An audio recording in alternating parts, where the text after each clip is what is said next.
Hi, my name is Al Feeney, and I'm proud to serve as president of the New England Auto Racers. And this afternoon, I'm very pleased to interview Mr. Tom Ormby.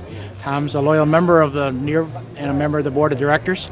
And Tom put together this whole program. This was all his. He conceived the idea, and he implemented it totally. And the success of this event is all as a result of Tom's Ormby. And I just here on behalf of all the NEAR members, thanking him very much for all his work, and I'd like to get a few comments from him about what it took to put together a show and how he thought of it. Well, I thought it'd be nice to get as many of the Hall of Famers together in one place as we could and socialize, because even when we have the banquet, you don't see all of them in one place, especially like Pete Hamilton and Denny Zimmerman and all, because Pete comes from a long distance. I thought it'd be nice to get them all in one area. Well, it certainly is. It's an outstanding project. I hope we can do it again in the future. And they do seem to be having a good time socializing. It's incredible that the weather dealt us such a bad hand. You think we can be able to do this in the future? Hope so. I hope so. It seems as though Terry Ames has been a big help. Terry Ames has gone way out of his way to be helpful. I mean, he's gone well beyond what he's had to do. Yeah, we're very, very pleased with everything he does. And this time, I just wanted to thank you on behalf of all the members. This event would have never happened for you. You came up with the idea. You followed through on it. We didn't have a lot of people to give you the help, but it came out outstanding. Unfortunately, we can't do anything about the weather. Well, on behalf of all the members, again, Thank you, Al. Terry, what is it to look around today and walk around visiting with people and see the caliber of race driver that showed up at this place? Well, it makes me really proud. I mean, everybody's always told me this place has a storied history, but when you really meet the people and see the cars and hear them talking about the little things that happen on the way to the races or during the race or whatever, it really makes you believe that there's a storied history to this place. So, and this seems like the right place for something like this because, again, it's been around forever. All of these guys have passed through here at one time or another in their careers. And we've kept it either out of hardship or out of design. We've kept it authentic also. We've decided to not build a big steel grandstand as an example. So it feels vintage when you put all these vintage cars in here. What was the impetus behind this weekend? Well, we've worked with the folks at NEAR for some time on having them come down and do either static shows or exhibit races. We've also started working with ACOT and STARS. So we started this weekend a few years ago as just a way to sort of put all of that together on one weekend. Instead of doing a separate thing for each one of them at different times, we tried to combine that into one event. And it seems to be gaining steam all the time. So obviously the weatherman wasn't your friend this weekend, but these guys don't seem to mind today. It seems like the fellowship and getting together and bench racing is as important as getting out there and actually putting a car around at speed. And maybe the beer flowed a little earlier because of that too. So yeah. Does it make you as something of a race fan yourself? Is it just as much fun for you to walk around here and see some of these guys? Absolutely. Yeah. And I didn't live it because I was involved in a different form of racing. But so I wasn't. I was here a few times as a kid at this track. So I didn't live it like you did. But you can't be a good friend of Pete Zanardi's without hearing about how long the front stretch is at Trenton or something like that. So, to actually hear some of the history out of their mouths is really great. I've had a great time this weekend. I noticed you guys are calling this thing the first annual. Is that a sign of things to come? Well, I really hope so. I mean, it was, last night when we rained out and we stood underneath the check-in tent, and you had an Indy 500 rookie and a Talladega winner, a Daytona winner, and plus a bunch of other people, all in that 20 by 20 space. It feels like something that ought to be an annual. I think it's a good time of year. Most times the weather's good this time of year, so we're hoping that it can be just that. And again, a great place for it because those guys all pass through here. Yeah. It's and I would like people to recognize that more about this place, because sometimes we don't get the credit where credit's due. That the greats came through here too. Peter, you're a local boy growing up right outside of Boston. You started out at the Norwood Arena in the hobby division in a car, appropriately, I believe it was the V8, and then you progressed into the Sportsman and you won the '67 championship. You moved down south. You ran the Grand Americans for a while, then Grand National, now Winston Cup. And in 1970, you had a day which I think every short tracker aspires to do, and when you won the Daytona 500. How did it feel, especially for a local kid from New England? What it did is, that came along surprisingly fast for me. And even though we run a lot of races, we run several years of racing before that happened, driving for Richard Petty that day, the guy sitting behind the steering wheel was still the same guy that ran his first hobby car race at Norwood Arena. And so it was it was a thrilling thing. When I got the checkered flag, Bruce, it was like I wasn't sure I got it or not, and I run the next lap wide open. I never lifted till I run an extra lap just to make sure that something like that happened. It was really it was a heck of a thrill for me, and it was fun. I had a lot of my buddies. Eddie was there, Jack Malone, Bob Bakioki, a lot of the guys that from the local area were there to celebrate with me that day, and it was a fun thing. Peter, a lot of people, there's always been these rumors why you gave up the Winston Cup. Could you just tell us in a few words what happened? I drove in '68. I was lucky enough to win Rookie of the Year. In '69, we didn't run in that. In '70, drove for Petty, and then in 1971, I ran about a half a schedule for Cotton Owens in Spartanburg. And the problem was, in 1969, Bruce, I went out the window of a car at Bridgehampton, Long Island, and the car rolled over and landed and buried me in the sand, and these vertebrae were pretty well screwed up. Well, being a fairly young man at the time, it didn't bother me that much. And each year, each race, it got worse and worse and worse.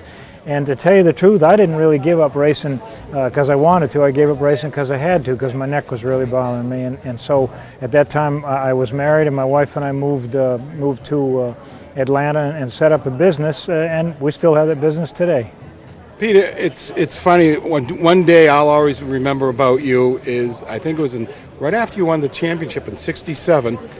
We were all at Jack Malone's Donut Shop in Needham, which was the home of a lot of race cars. Mills and Welch '79, Bobby Melnick, Bobby Bakioki was nearby. And we were all in the donut shop one Sunday, and Peter was there with all his worldly possessions, which was like a television and a suitcase and a brand new Ford pickup. And we're all having coffee, and Jack Malone said to Peter, or he said it in a little gruff words, Hamilton, you look at all these clowns in here because you're on the way up, and when you're on the way down, they'll still be here. And Peter just looked and laughed, and I can say that Peter, he did win the holy grail of stock car racing, the Daytona 500. He had a brief but spectacular career, and I think when Peter shows up at these meets and at the Near Hall of Fame, it shows that here's a guy who made it to the top, but has never forgotten his local roots. And for those of us who are lucky to remember watching Peter at Norwood and Thompson, it was something. What was it like to race? You raced in probably one of the golden eras of the modifieds with Bergen and Hop Harrington and Leo, and Fred DeSauer was on the way up, and Donnie McTavish was on the way up, and you beat those guys. And you raced, they beat you somewhat, and you beat them. What was it like racing with those guys today? It was pretty good. Those times don't just go away.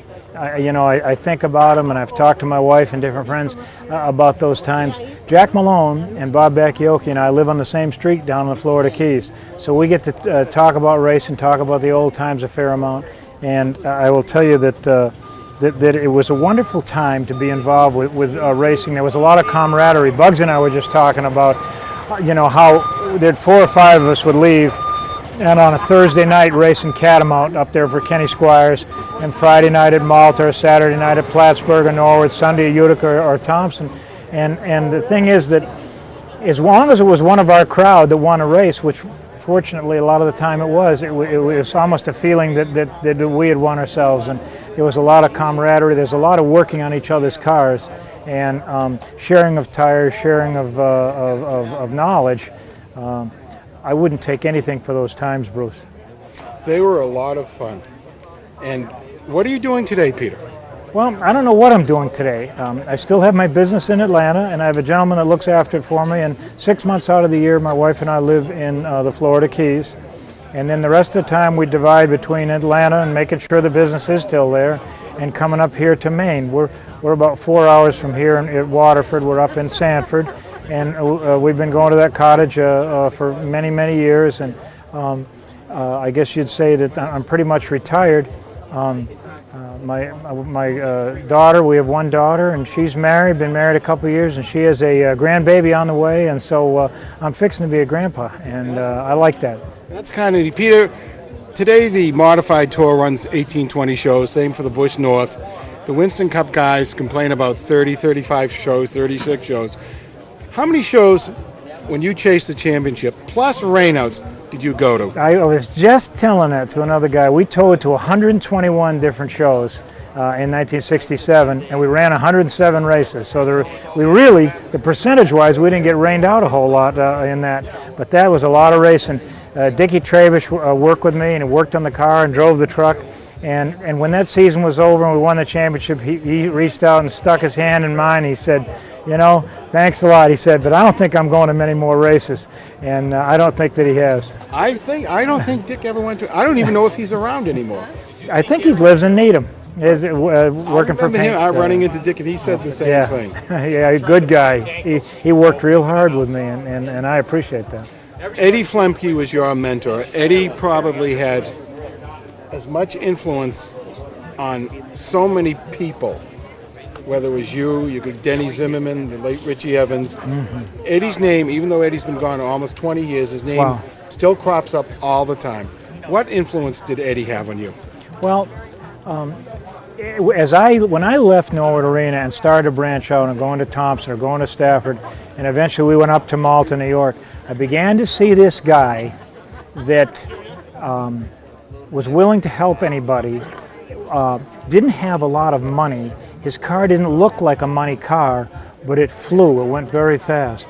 And I had nothing but respect for the guy. And so, as a new guy trying to learn, I just tried to hang around with Eddie. And Eddie kind of, at some point, befriended me. I don't even recall asking him, but he just kind of befriended me, and it got to a point where places, for instance, at Malta, he would let me warm up his car, he'd warm up my car. He'd tell me what he thought of mine, and what I told him I thought of his didn't really count. But we'd do stuff like that. We'd run heat races where we'd kind of swap positions back and forth. And when Eddie hurt himself, he broke his leg up there, I moved down to Connecticut to help him put his car back together and stay with him. And it helped Eddie get the car back together, but that particular period of time, that month and a half period of time, was critical in helping me, because I didn't just learn about the car. It was a kind of a life philosophy, of helping somebody else. And I think about Eddie a lot to this very day, and I'm so glad that he was one of my very special friends and a key mentor